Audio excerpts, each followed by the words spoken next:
Bonjour Bassam Tahan, vous êtes Bonjour Frédéric Saillot, heureux de te revoir depuis cette le longue mois de juin, absence. le dernière interview c'était au mois de juin pour BI, ex-Balkan Info.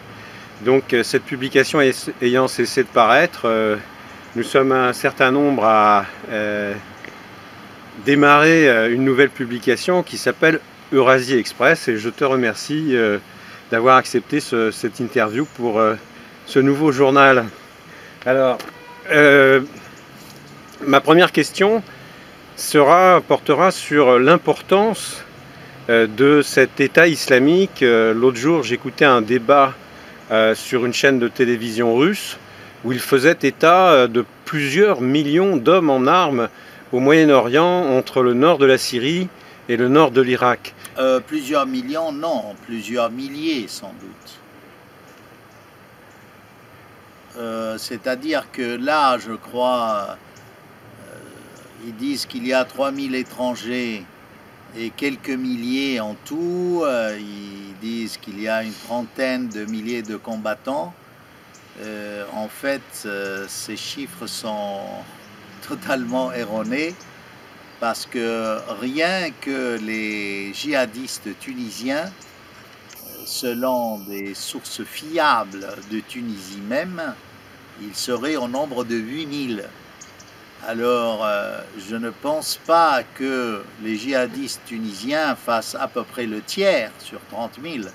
Non, moi je crois qu'il y a sûrement quelques 120 000 combattants en Irak et en Syrie, peut-être la moitié. C'est-à-dire en tout, le nombre des djihadistes en Syrie et en Irak dans cet État islamique, c'est autour de 150 000 combattants, en gros. Voyez-vous, un peu plus, un peu moins. Maintenant, si vous voulez parler de millions, c'est-à-dire que effectivement, cet appel lancé par le calife al-Baghdadi, enfin je dis calife, moi je ne crois pas qu'il soit calife, mais l'autoproclamé calife avec a sûrement des adhérents dans le monde, parce que l'idée du califat n'est pas nouvelle. Et c'est là où on se rend compte que l'Occident s'est entièrement mépris sur ce dossier-là. Parce que les frères musulmans au début du siècle dernier, dans les années 20, avec Hassan el-Banna, leur fondateur, appelaient au califat. Maintenant, le djihad, ils appelaient au djihad également.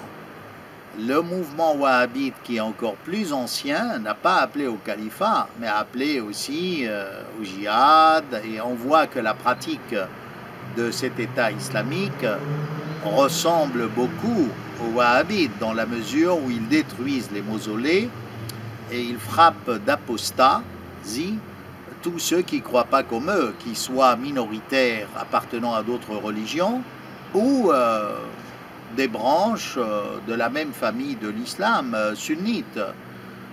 Alors c'est là où on se demande, n'est-ce pas, comment l'Occident aujourd'hui veut nous faire croire à une fable que lui n'a jamais soutenu cet État islamique. C'est entièrement faux. Ah, tout le monde sait que l'Empire soviétique s'est effondré grâce à l'aide financière de l'Arabie saoudite et d'autres pays du Golfe et l'armement des États-Unis contre, enfin, en Afghanistan. Et on a cessé de nourrir ce qu'on appelait à l'époque l'Islamic Belt, c'est-à-dire cette ceinture qui devait encercler l'Empire soviétique, de peur que cet Empire soviétique n'ait d'alliés dans la région musulmane ou arabe. Et finalement, ils ont réussi à casser l'Empire soviétique, ça c'est sûr. Et maintenant, évidemment, ils détruisent ce monde musulman de l'intérieur en montant des factions religieuses contre d'autres. Bon, tout le monde sait que Deuxième grande famille de l'islam, ce sont les chiites. Ils ont monté les chiites contre les sunnites en Syrie, entre Assad qui est alaouite, mais on oublie que Assad est marié avec une sunnite. Donc on a créé un problème artificiel en Syrie. Il en est de même en Irak. Ils ont regretté le fait d'être intervenus et d'avoir installé une pseudo-démocratie qui a permis à la majorité chiite d'arriver au pouvoir, puisqu'ils sont majoritaires, les chiites en Irak. Donc, alors, ils ont monté les chiites contre les sunnites et inversement en Irak, en Syrie, et ils jouent avec le feu, parce qu'il y a quand même 20 millions d'Alévis qui, bien qu'il y ait des différences de dogme entre ces Alévis turcs ou ces alaouites arabes d'Antioche, de Latakié, avec le dogme duodécimain des chiites d'Iran, c'est quand même, il y a des affinités. Ils sont plus chiites que sunnites, ces Alévis. Et rien ne nous dit que la Turquie n'est pas candidate à un éclatement.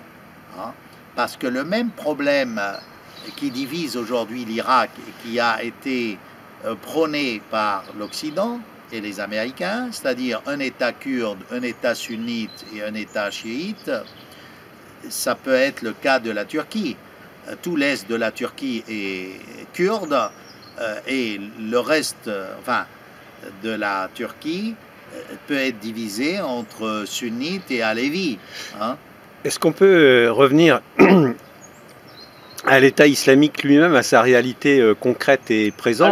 Alors, tu parles de 150 000 hommes en armes, mais c'est un État qui dispose d'un certain nombre d'infrastructures.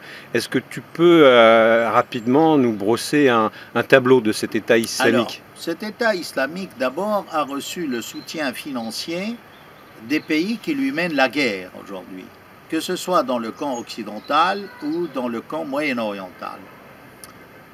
Une chose dont on est sûr et certain, c'est que l'Iran n'a jamais aidé cet État islamique. Parce que si l'on écoute les 6 discours du calife al-Baghdadi, le premier ennemi montré du doigt, c'est l'Iran. Et les chiites sont frappés d'apostasie et qu'il faut les massacrer, et ce ne sont pas les vrais adeptes d'Ali.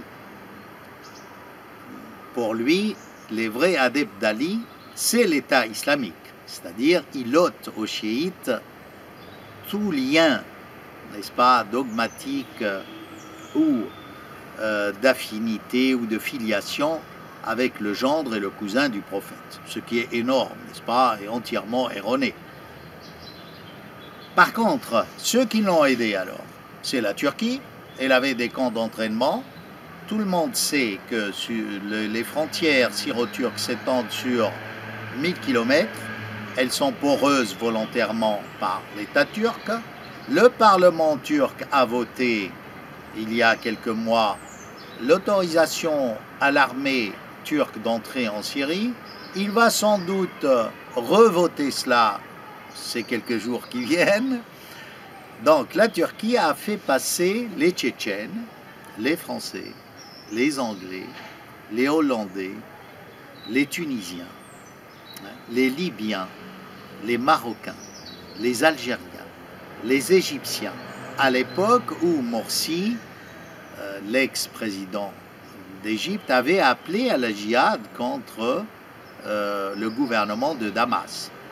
Et vous voyez, je ne dis pas le régime de Damas. Morsi, à ce moment-là, je devrais dire le régime français. Hein. La Syrie est un pays souverain qui a un gouvernement qui est élu d'une manière démocratique, son parlement, son président. Donc on arrête cette comédie, ce nombrilisme européen et français notamment, qui consiste à utiliser des termes de la période coloniale. La période post-coloniale est révolue, donc qu'on arrête dans les médias de dire le régime d'Assad. Il n'y a pas de régime d'Assad. D'accord. Alors les soutiens de l'État islamique, c'est la Turquie et puis... La Turquie, les services secrets britanniques, français, américains. Ça, c'est sûr.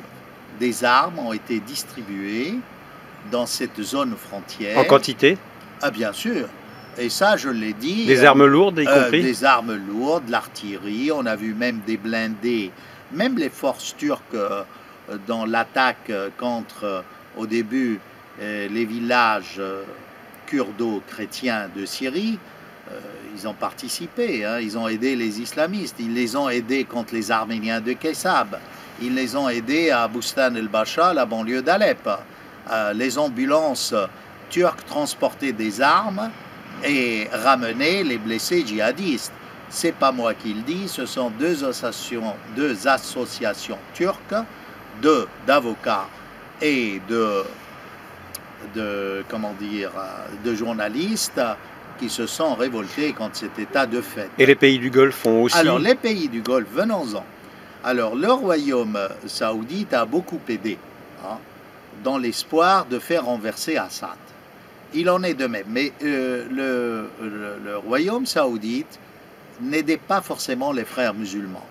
Il aidait les autres groupes terroristes et djihadistes. Ceux qui ont aidé vraiment les frères musulmans et les djihadistes du Maghreb, c'est le Qatar. Ça, on le sait. Même ils ont affrété des avions pour transporter l'armement de Kadhafi, hein, vers la Syrie. Okay. Alors, il y a aussi les Émirats, qui sont anti-frères musulmans, proches des Saoudiens, mais... C'est-à-dire proches des Wahhabites, en fait. Oui, mais vous voyez, les Émirats, c'est un peu un cas à part. Ils ne défendent pas forcément le wahhabisme, mais pour le moment, ils font alliance avec le royaume saoudite, parce que l'état de coopération du Golfe, l'Assemblée, le Conseil, hein, a des problèmes de lutte intestine. Oman ne veut pas marcher avec le royaume saoudite, ni au niveau économique, ni au niveau politique. Oman, le sultanat d'Oman a toujours entretenu de bons rapports avec l'Iran. En fait, le grand problème pour ces gens-là, c'est l'Iran. Et pour couper les ailes à l'Iran, ils estiment qu'il faut supprimer le Hezbollah au Liban et renverser Assad en Syrie. Alors, ça, c'est quelque chose qui les unit tous. Le Koweït, les Émirats, le Bahreïn, le Royaume saoudite et le Qatar. Voyez-vous? Alors, le Bahreïn, vous savez pourquoi? Parce que la majorité des habitants du Bahreïn sont chiites. Et ils sont gouvernés par un roi sunnite qui ne respecte pas les droits de l'homme. Ça, c'est du domaine commun, quoi.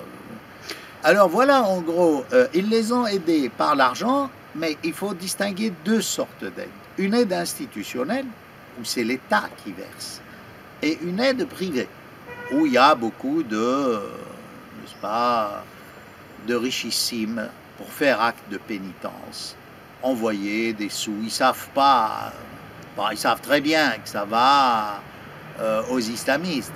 Mais vous savez, il y a quelque chose quand même d'inquiétant, c'est que dans cette région, d'après des sondages, là, il y a une majorité quand même de musulmans, plus de 65% qui croient que Daesh a raison. C'est-à-dire Daesh, c'est l'État islamique, c'est ça?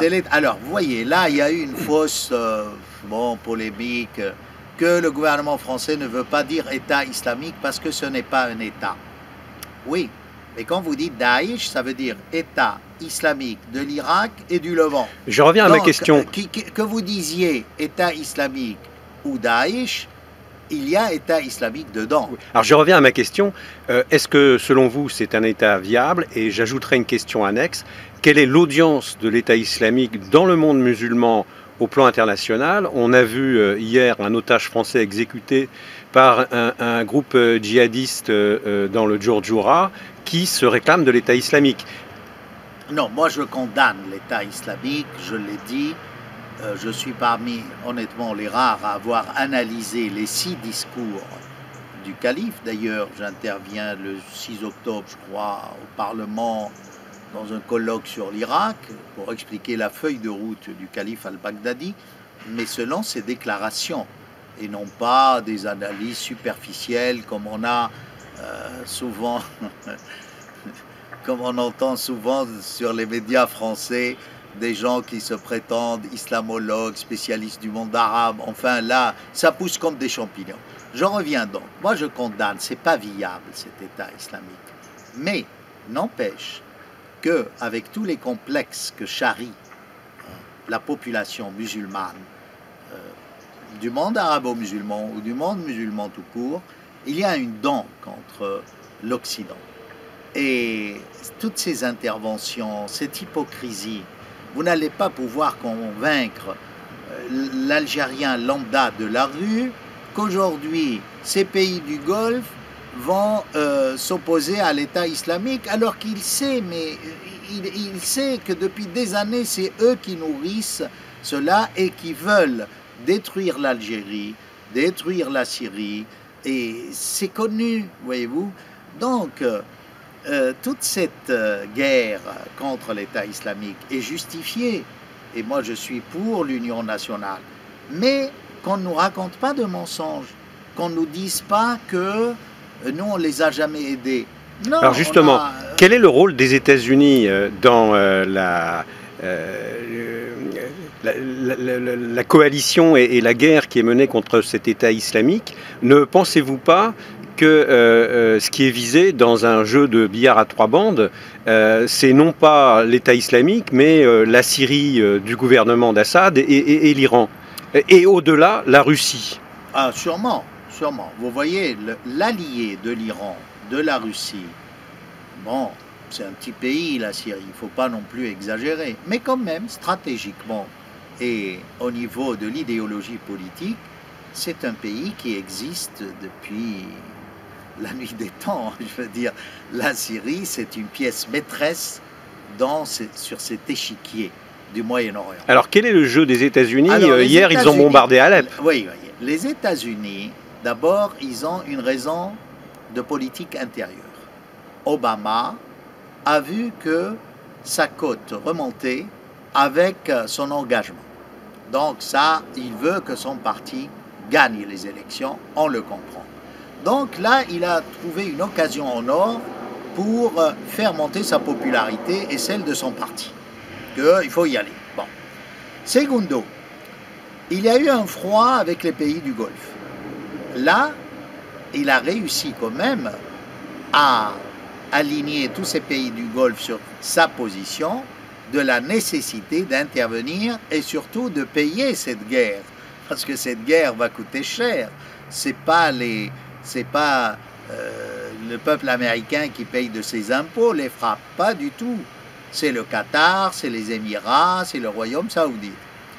Et comme il y a eu un froid avec le Royaume saoudite, c'est-à-dire de n'être pas intervenu pour renverser Assad, là, il donne un faux espoir aux pays du Golfe que vous voyez, on va bombarder la Syrie. Mais la partie n'est pas gagnée pour autant, pour eux. C'est-à-dire, ce n'est pas en bombardant la Syrie qu'Assad va tomber.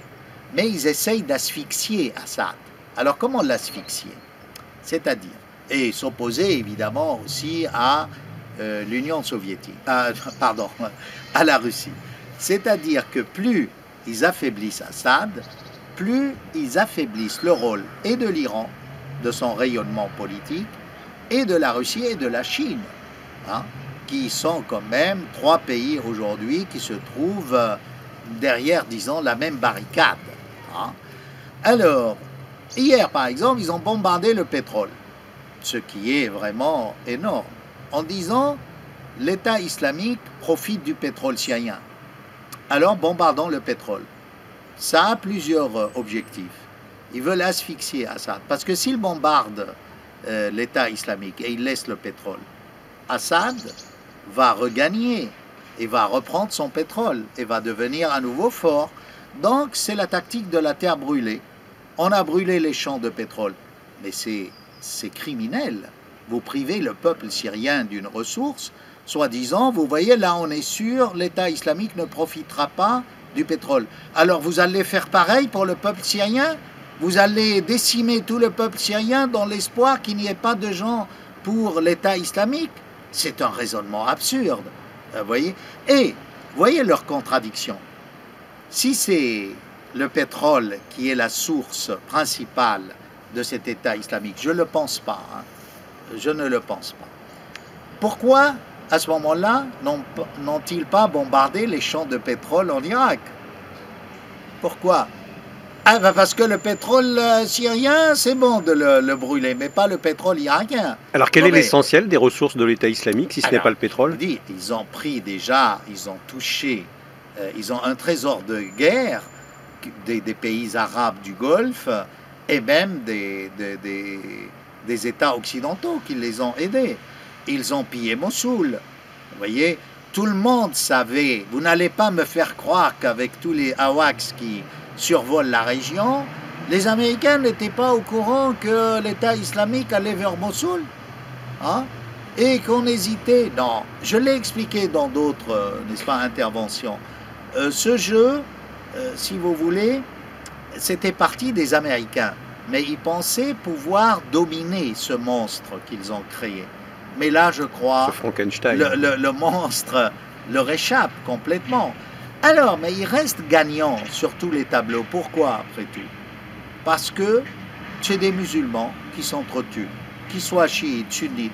Quant aux minorités, arrêtez encore une fois. Dites-moi, pourquoi on est intervenu que pour sauver les chrétiens d'Irak et pendant 2 ans et demi, les chrétiens d'Alep se faisaient massacrer, les chrétiens de Deir ez-Zor, de Raqqa, dernièrement les chrétiens de Kassab, avec l'aide de la Turquie, puisqu'ils ont bombardé pour faciliter l'entrée des islamistes au village de Kassab, au nord de la Syrie. Alors les chrétiens syriens ne posaient pas de problème. D'ailleurs, on rapporte que George Bush avait dit les chrétiens d'Orient, c'est finalement, est-ce que ce sont de vrais chrétiens? Ce sont des hérétiques. Ça ne m'étonne pas de la bouche d'un puritain. Voilà, enfin, je ne sais plus à quelle secte il appartient. Ah, mais moi, j'admets toutes les sectes, je suis large d'esprit.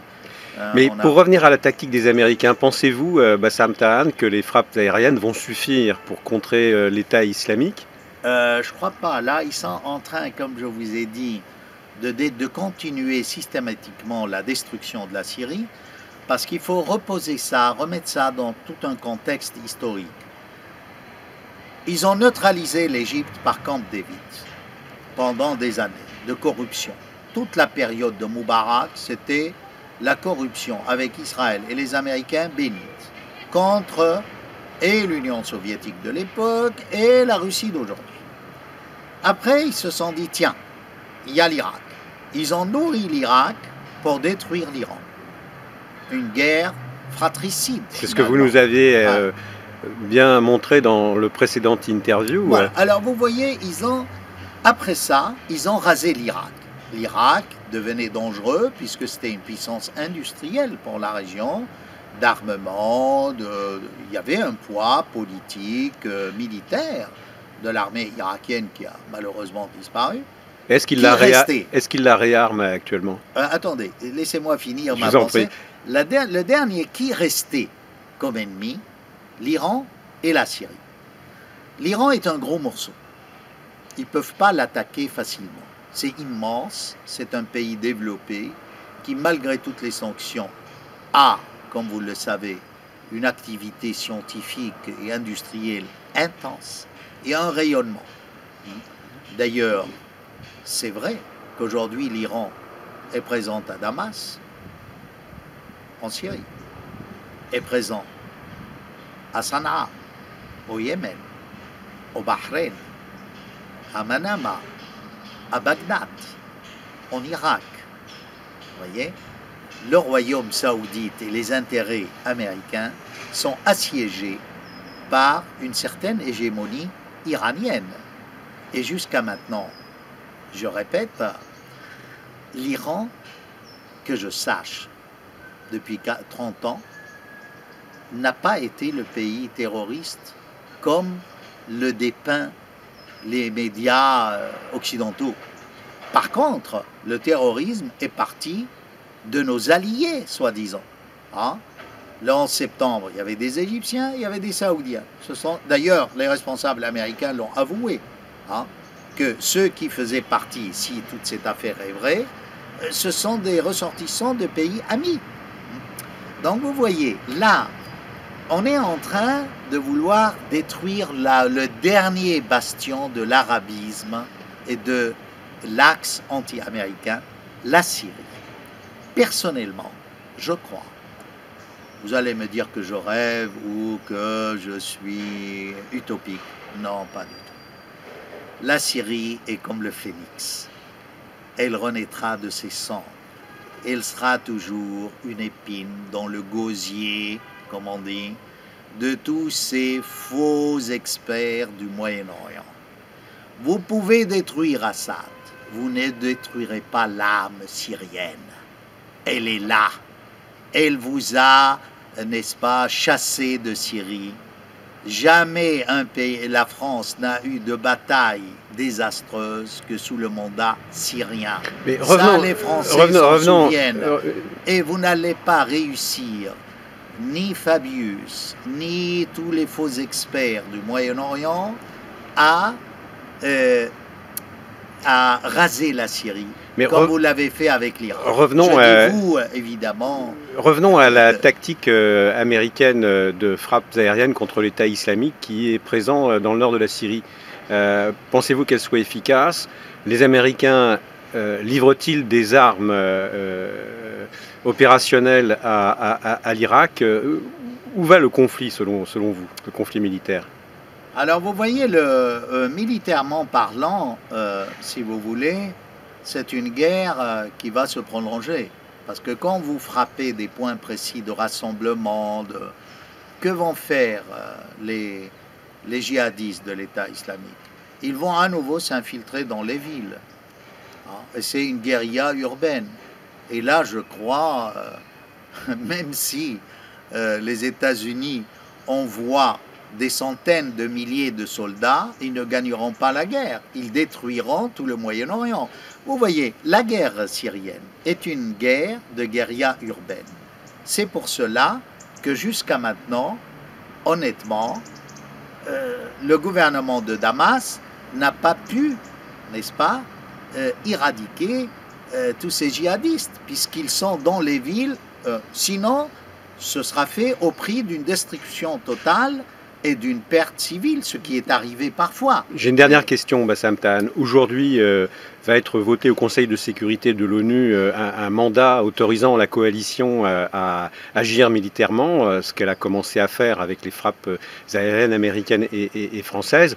La Russie a annoncé hier par la voix de son ministère des Affaires étrangères qu'elle allait voter une résolution à laquelle elle avait participé pour sa rédaction, malgré la provocation d'Obama hier à la tribune de l'Assemblée générale de l'ONU. Ne pensez-vous pas que cette attitude de la Russie résulte d'un marché entre les États-Unis et la Russie suite aux accords de Minsk sur l'Ukraine? Donc, je ne pense pas que la Russie puisse sacrifier son alliance avec la Syrie dans cette résolution. Qu'il y a un marché, un deal, voilà, vous nous laissez détruire la Syrie, renverser Assad, et en contrepartie, on vous laisse un rôle en Ukraine. Je ne le pense pas. Maintenant, ce qui est bon à savoir, c'est que sûrement les États-Unis, s'il y a une résolution des Nations Unies, mettront au courant le gouvernement Assad de leur frappe et ne s'attaqueront pas à Assad.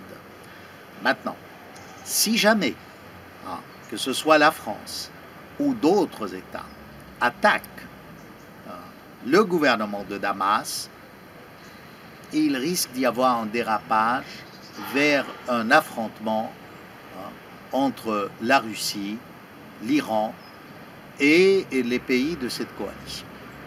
Parce que, en aucun cas, la Russie ou l'Iran ne permettront la chute d'Assad. Et de cette manière-là.